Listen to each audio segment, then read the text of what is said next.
Schön.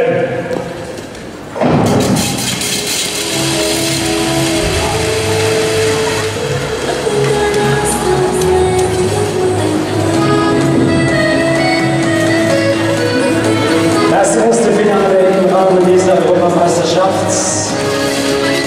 Es geht um die Einzelstrecke über 1500 Metern.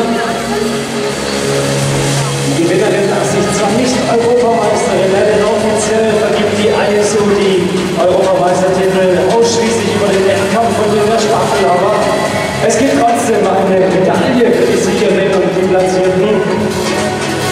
Eine kleine Siegerehrung als Schluss.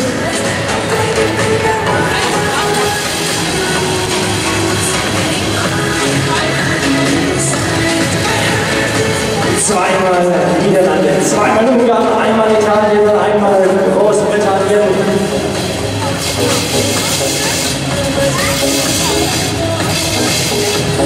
Und Sophia Konja, die Außenseiterin, ist ja in der führenden Position in diesen ersten Runden.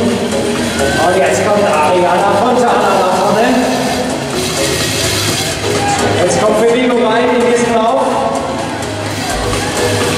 Corinne Termos, eben noch angesprochen von Unternehmer Stürmann.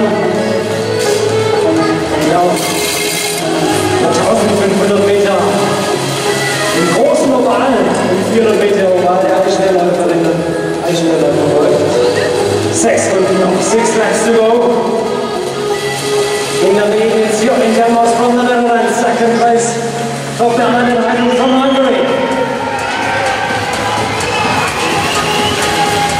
Ariana Fontana, dritte Position.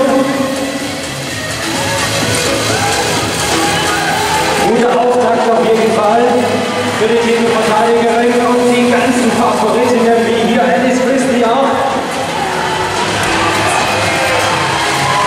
Ariana Fontana, jetzt über die Außenposition, setzt sich hier an zweite Stelle. 2 Runden noch, 2 laps to go. Und der Sturz von Ariana Fontana. Corinne Termos, die Niederländerin, gewinnt hier diesen Lauf.